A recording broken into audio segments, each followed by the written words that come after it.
Election అయిపోయినాక కూడా ఒకరోజు మేమందరం ఏదో వేరే పని మీద మనము హాస్పిటల్కి పోయినాం, మరి ఏఐజీ హాస్పిటల్. నేను చెప్తే ఇప్పుడు నమ్మరు, కానీ నమ్మశక్యం కాకుండానే ఉంటుంది. హాస్పిటల్కి పోయినాం, పెద్దలు కేసీఆర్ గారికి ఏదో చెకప్ ఉండే. పోయి ఆ రూమ్లో పోయి అందరం కూర్చొని సార్ చెకప్ అయిపోయింది, ఇట్లా బయటకు వచ్చి సార్ని లిఫ్ట్ కాడికి పంపించినాక అక్కడ ఒక ఏఐజీ హాస్పిటల్ ఆయన ఉరికొచ్చి చెప్పిండు, సార్ ఇంకో 2 రూమ్ల అవతల గోపీనాథ్ సార్ ఉన్నాడు అన్నాడు. గోపీనాథ్ సార్ అంటే ఎవరు అన్నా? మాగంటి అన్నాడు. అగో మాగంటి గోపీనాథ్ ఇక్కడ ఉండుడేంది, మాకు తెలియకపోవడింది అని నేనన్నా. లేదు సార్ ఉన్నాడు సార్ అన్నాడు. అంటే నేను వెంటనే పోతే ఆ రూమ్లో పోతే సునీతమ్మ, గోపన్న, పిల్లలు అందరు ఉన్నారు.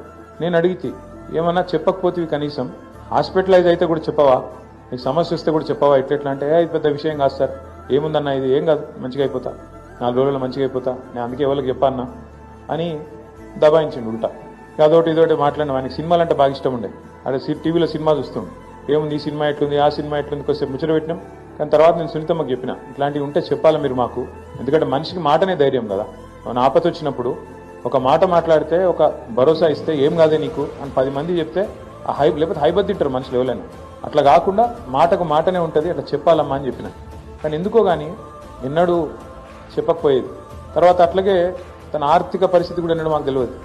అందుకే మన అసెంబ్లీలో చెప్పిన నేను ప్రామిస్ చెప్తున్న పరిశాన్ నేను చనిపోయినాక మొదటిసారి నేను ఇంటికి పోతున్నాను.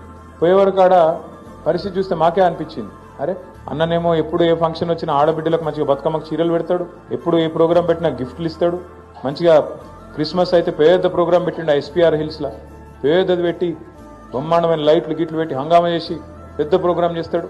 ఎక్కడ ఒక్కరోజు కూడా ఏమైనా అవస్థ ఉందా, లోపల ఏమైనా ఇబ్బంది ఉందా అన్నట్టు చెప్పకపోతుండే. ఇంటికి పోతే నేనే అనుకున్నా, చిన్న ఇల్లు 200-250 గజాలు ఉంటుంది, అక్కడ 20 ఏళ్ళకెళ్ళి ఉన్నాడు. 3 పిల్లలు, చనిపోయిన రోజు చూసిన 3 పిల్లలు, వాళ్ళు పాపం ఇవాళ ఎవరు పెళ్లి కాలే, ఎవరు సెటిల్ కాలే, అంత చిన్న చిన్న పిల్లలు, అంత 22 ఆడపిల్లలు, 2 22 20 అనుకుంటా, బాబు 19 ఉంటాడు కావచ్చు. అంటే చూస్తే అనిపించింది ఆ రోజు రాజకీయ నాయకుని జీవితము పైకి చూస్తానికేమో గ్లామరస్గా ఉంటుంది, కట్అవుట్లు, ఫ్లెక్సీలు, ఎమ్మెల్యే సాబ్ అంటే ఇంతకుముందు విష్ణు చెప్పినట్టు ముంగట డ్రైవరు, వెనుకో గన్మెను, పక్కకు వాళ్ళు, ఇటుకు వీళ్ళు అందరూ ఉంటారు. కానీ పోయినాక చూస్తే ఏముంది అంటే వెనకకి తిరిగి చూస్తే ఇలా కుటుంబం మొత్తం మీ అందరూ దయదలిస్తే, మీ అందరూ ఆశీర్వదిస్తే మళ్ళొక్కసారి గౌరవప్రదంగా సమాజంలో నిలబడే పరిస్థితి ఉన్నది. నిజంగా కూడా బాధ అనిపించింది చూస్తే.